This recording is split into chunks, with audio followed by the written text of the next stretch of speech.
Onde está a mente? Onde está o nosso processo que gera essa mente? Está no cérebro? Está na glândula pineal? Está na interação do cérebro com o corpo? Está fora do cérebro? Está em algum lugar imaterial?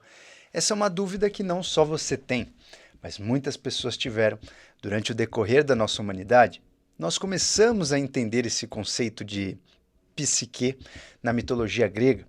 Na mitologia grega, a Psique, ela era a esposa do Cupido, do deus Cupido. E a mãe do Cupido não gostava da ideia dele estar casado com a Psique. Então, ela começou a sabotar a Psique. A sogra começou a passar inúmeras funções praticamente impossíveis de ser concretizadas.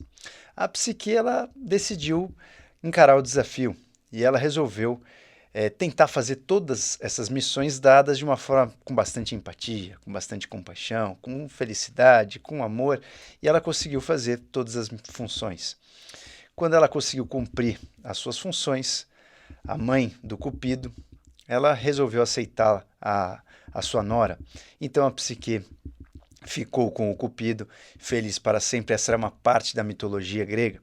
Aristóteles, um cara bastante curioso, um filósofo, professor, e ele também estudava muito o corpo humano, ele resolveu chamar a nossa mente de psique. Ele resolveu fazer essa analogia com a mitologia grega, que tinha muitas funções, a psique, e ele declarou que a nossa mente era a psique. A nossa mente tinha muitas funções e realizava essas funções com bastante primor.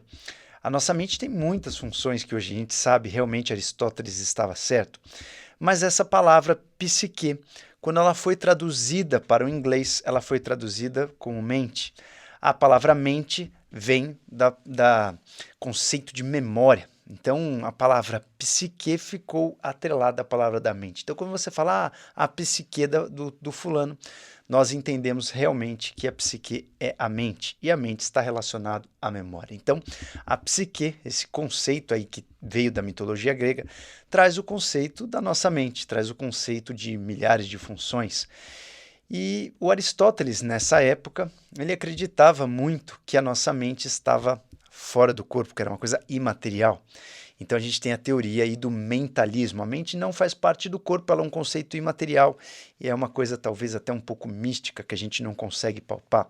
Esse conceito durou muitos anos na nossa humanidade, até basicamente o século XVI, final do século XVI, começo do século XVII, com um cara que trouxe outras visões aí pra gente, tanto do idealismo quanto do dualismo, que é o René Descartes. O René, ele era um cara também brilhante, estudava tanto o corpo humano quanto questões curiosas que não tinham muitas respostas. Ele que trouxe o famoso jargão, né? Penso, logo existo. Então, se eu penso, significa que eu existo. O René, ele trouxe um conceito muito interessante. Ele começou a dividir o que era mente do que era corpo. Nós tínhamos aí uma dualidade, nós tínhamos basicamente duas entidades que estavam unidas e interligadas. Então nós tínhamos uma entidade que se chamava mente e nós tínhamos o corpo. Essa mente, né, a questão da alma, a questão da mente imaterial, ela estava relacionada e localizada na glândula pineal, ou no corpo pineal, como era chamado, uma área específica do cérebro que hoje a gente sabe que é responsável apenas por uma parte do nosso comportamento, principalmente por ler o nosso meio e fazer o nosso ritmo cronobiológico. Então a gente começou a entender de uma forma bastante peculiar o que era esse conceito de mente. Com o Descartes, a gente entendeu que existia um corpo, existia uma mente que era imaterial e eles conversavam e se uniam. Então tinha um conceito do dualismo. Então o Descartes ele começou a entender que algumas coisas sim eram feitas no corpo e o cérebro era responsável por muitas coisas que eram feitas no corpo. E ficava para a mente, para o lado imaterial, algumas funções mais, como por exemplo, como a linguagem, como, por exemplo, o pensamento racional. Então ele desenvolveu até um teste, né, que você chamava o teste de linguagem e ação. Você perguntava para alguém para descrever algum objeto, esse era o primeiro teste, e o segundo teste era para essa pessoa ter um raciocínio. né? Tem alguma situação que ela tinha que decidir algo não pelo comportamento automático, mas pelo raciocínio. E se ela não passasse nesses testes, provavelmente ela não tinha mente.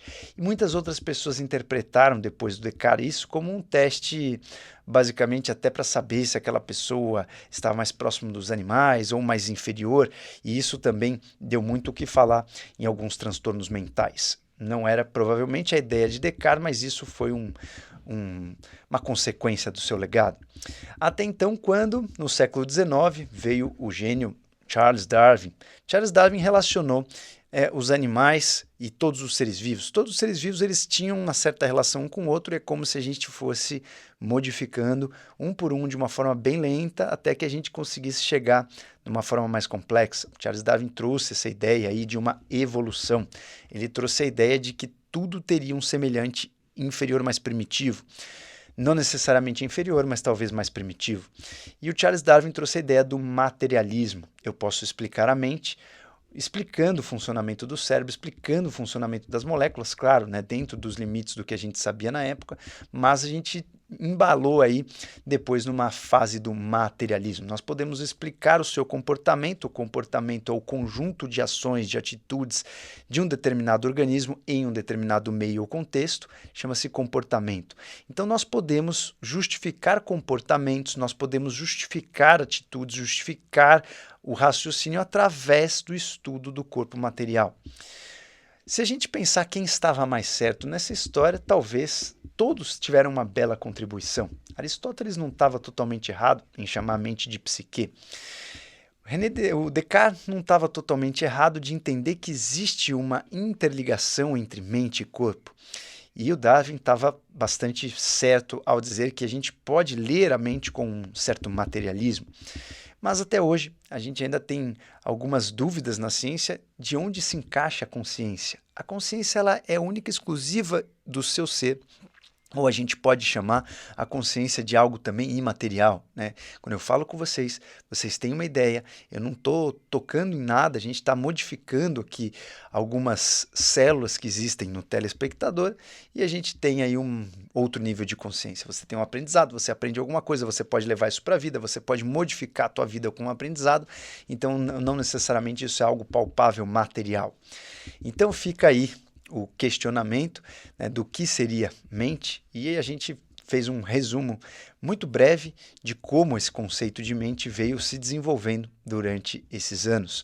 O mais interessante é que até hoje a gente percebe que existe uma certa percepção ou uma certa verdade em todos esses que passaram e estudaram o nosso processo.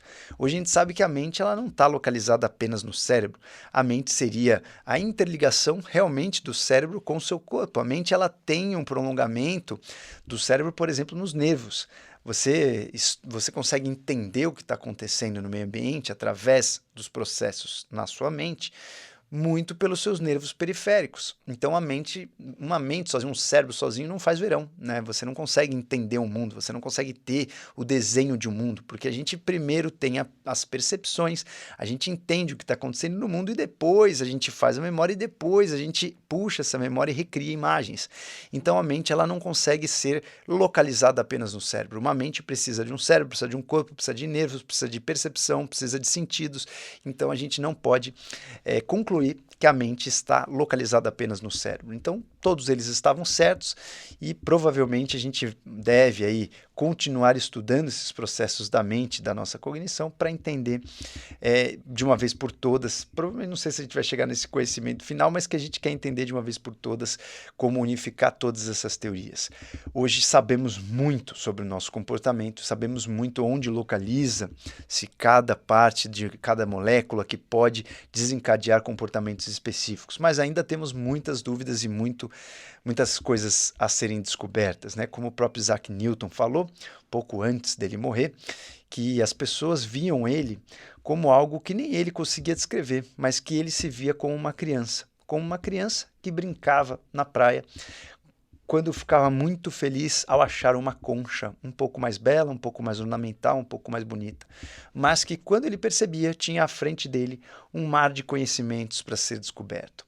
Então é justamente isso que nós temos hoje. Nós descobrimos muitas coisas, achamos muitas conchas belíssimas por aí, mas ainda temos um mar de conhecimento para ser descobertos. Então, a mente hoje, ela é sim uma incógnita de uma certa forma, porque a gente continua tentando entender todos os processos, mas nós sabemos muito que a mente está localizada também no corpo, está localizada no cérebro, está localizada nas conexões dos nossos 100 bilhões de neurônios, ou mais precisamente 78 bilhões de neurônios. Então a gente sabe que o networking desses neurônios faz com que a gente tenha esse conceito de mente, e que é diferente do conceito de consciência que vamos falar em outro vídeo. O conceito de consciência não é o mesmo que o conceito de mente, mas o conceito de mente permite a nossa cognição, que é a gente ruminar informações que nós tiramos do ambiente. Então, depois das percepções do ambiente, eu posso fazer a minha memória e ter a cognição, que é a máquina, né, de ruminar todas essas informações para tomar alguma atitude. Então, a cognição seria pegar todas essas informações que eu tenho nos meus sentidos e fazer delas alguma coisa para tomar uma atitude, para prever algum tempo, para, por exemplo, fazer hipóteses mentais na minha mente. Então, a cognição, a gente teve uma evolução da cognição fantástica. A cognição veio aí nos seres humanos de uma forma muito elaborada, que também pode ser tópico de um outro vídeo. Então começamos aí a entrar em alguns conhecimentos, né, no sentido de cognição no nosso canal. A gente tem bastante coisa aí para você melhorar a sua cognição. Então nos próximos vídeos vamos falar um pouquinho mais também dessa parte mais técnica. Um beijo grande. Se você gosta desse tipo de conteúdo, deixe sua dúvida aí para a gente aprofundar nas suas questões. Até a próxima.